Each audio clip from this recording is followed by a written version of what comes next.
Welcome everyone to the Coach's Corner Zoom style. John Stanko here with Iona Golf head coach Sean Burke. Coach, how you doing outside? It's cold, no? That's a little chilly, but it's be gladly playing golf in this cold weather. That's true. Have you been able to get out on the course at all yourself in with everything going on in the past couple months, or has it been tough? Early on in the first couple weeks, was able to play a little bit and evening time, some 9-holders. The last 10 days, everything is shut down. So I've just been doing some putting in the garage on the putting mat, and got a little net set up in the backyard over the last few days. So not really, curing the itch, but it's at least something to keep me going. That's true. Obviously, you have a lot more free time on your hands. Not that you want the free time, but how have you been handling it as a coach, as a father, as an Iona administrator as well? How have you been balancing your time during this weird situation? Yeah, all the free time and so little to do. It's kind of that crazy scenario that there's only so many hours in the day that we got to fill. But we've been good with my two daughters doing their schoolwork. Thank the Lord, my wife is very good with them, so she handles most of the schoolwork, and I just step in on occasion, and then I yell, and then she goes back to being the teacher. So been filling the day with doing some administrative work. Trying to do some workouts, taking the dog for a walk, being outside when it's nice, doing anything productive.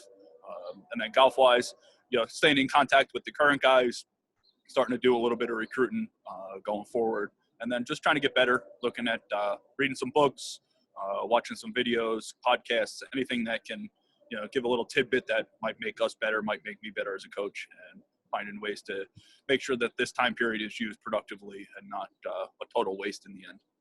Can you share some of the books or podcasts that you've read or listened to that you think have been helpful thus far? Yeah, I'm in the middle of a book about being a clutch golfer and how to hit clutch shots, and it's kind of a mental approach, not really getting into the technical parts of the swing. It's more of how do you approach a shot, what's your mindset, are you ready to hit it, are you committed to hit it, what feedback do you do?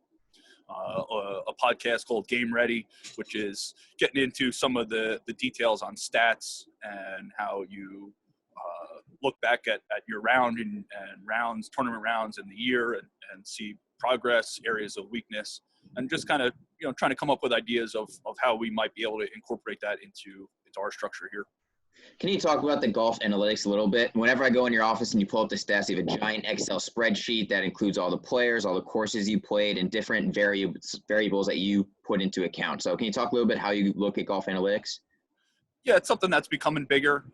We haven't done a ton of it in the past. We've tried it in various different forms and haven't quite found our perfect scenario. And that's one of the things that I'm hoping that this downtime in this summer will be able to formulate what is important to us, test it on myself, give it to the guys that test in the summer, and that way, they feel that there's a benefit to it, because that's the last thing we want to do is do something that is kind of viewed as a waste of time. We want to make sure that all the stats we're using are helping us get better, and so just coming up with a fairway and greens number, it's nice to know that, but it's not really telling us the big picture.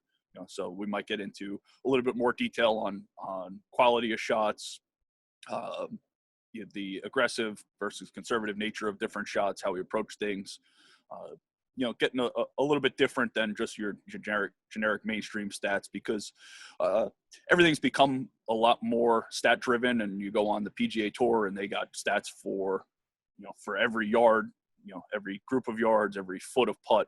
And, the guys are starting to use those as benchmarks to improve, and it shows areas of strength and weakness so that, you can improve on both. And, it's an area that I feel like we can be better at. And ultimately, once we are better, that will help us be better in our games. Speaking of the team, have you been keeping in contact with them during the past month or so? They haven't been back on campus. Neither of you, frankly. You've been working from home as well. So what's the communication been like with the guys? Yeah, we've pretty much just been on our normal text chain. A lot of that, check in with them individually, kind of once a week. Some guys a little bit more, some guys a little bit less. They're all good students and they're all good kids. So the trust is there that they're doing their schoolwork, and I'm not going to micromanage them on that.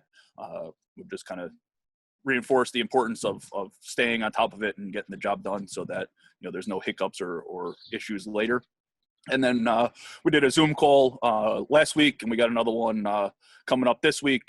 This one will be kind of the first one was just kind of, let's see each other. Let's, have some laughs.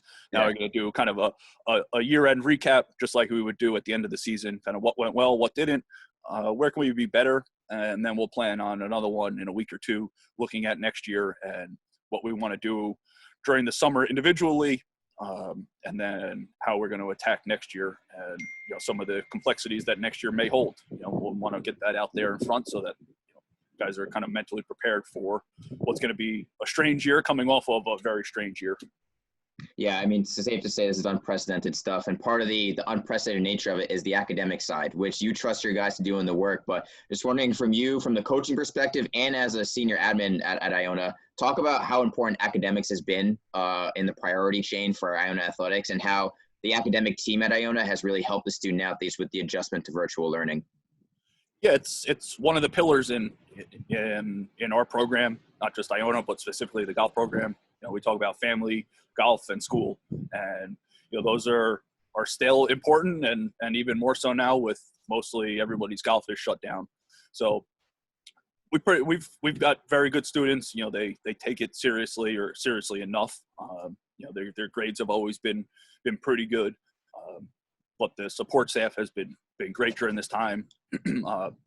Rory and Sarah, especially the guys who need it, are doing Zoom calls. Actually, one of the guys missed our Zoom call because he was on it with Rory at the same time, and obviously that took precedence.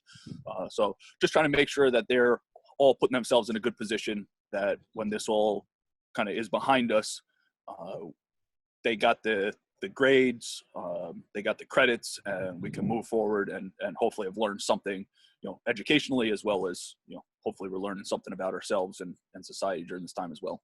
Yeah, this might be breaking news for you, because you had 3 Gaels on the MAC Academic Team, which is going to be announced the day after we're recording this. Colin, Crit, and Matt Morocco got named to the MAC Academic Team. So academics showing. Yep, and it's something that we stress.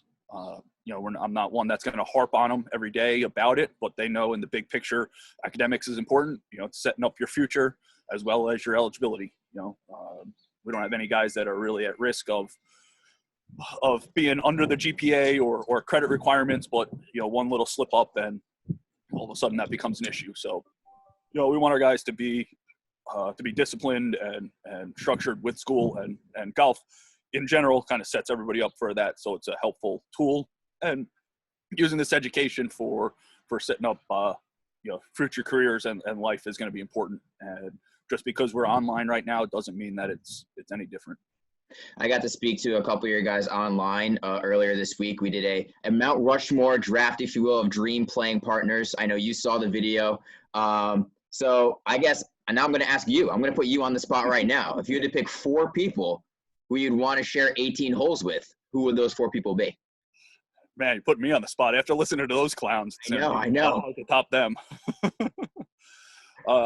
Well, I know they all went sentimental last. I'll go in the beginning. I would pull my dad back out. He's the one that taught me, or didn't really teach me. We kind of learned together. I started when I was 10, and the man loved the game. I think he broke 100 once, had 1 birdie in his life. But he would have more fun shooting 110 than I would shooting 85. Yeah. So that would be the number 1. Number 2.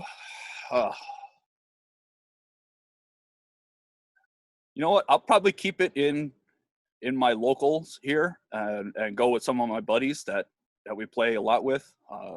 We got a group of us that are always trying to get Masters tickets. There's a group of us that, whenever we can, we go out and play and we have a great time and a great match and more importantly, have some fun. And that's BA, Willock, and Flato. And those are some of the local boys from Pro River and TZ area. So those ones would be fun. We've always kind of said, hey, we're already planning, we're getting up there in age now, so we're starting to plan next year's.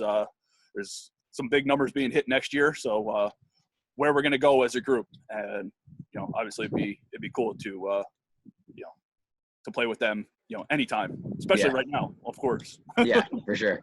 I've never done a golf trip, so I'm jealous that you're planning one. It's on my bucket list to do a golf trip. I've never done one yet. Yeah, it's golf. Is the initial primary thing, and then it becomes kind of secondary to shenanigans and fun and enjoyment. But obviously playing golf, and we all have the similar passion for it. And to go away for 2, 3, 4 days and play 5 rounds of golf, not only gets the fix in. If we go somewhere nice, a resort or Ocean City or Pinehurst or down to Florida, playing some good courses, and then more importantly, it's just the company, getting to spend time with guys that we grew up spending hours on end every day together, and sometimes that just I haven't seen these guys in weeks and months, obviously at this point, and sometimes even without this craziness, you still go a long time without seeing each other, and then we step to the first tee, and balls are busting before we even start, and we're off and running. Yep. So before I let you go, obviously one thing you're going to talk about with your friends and your Gaels is going to be PGA golf when it returns to professional golf, and they sent out their revised schedule, and now the Masters is going to be in November. So just want to kind of get your take on that. Obviously, I'm sure you've talked about it with your student athletes, and they're excited because it looks like golf may be one of the first sports back that gives some normalcy. So just want to get your impression of it. Yeah, I think that golf can be a leader in this time. Whenever everybody can come back out of the house, it's a sport that if whether they have fans or not, there's almost built-in social distancing amongst the people on the course.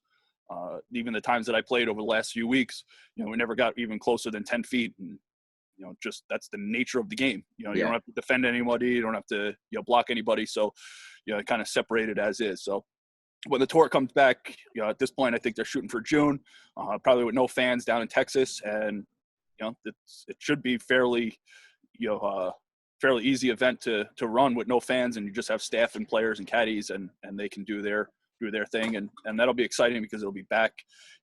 Just being able to watch on TV, that'll be kind of the sense of normalcy. And then obviously the fall will be kind of a crazy stretch.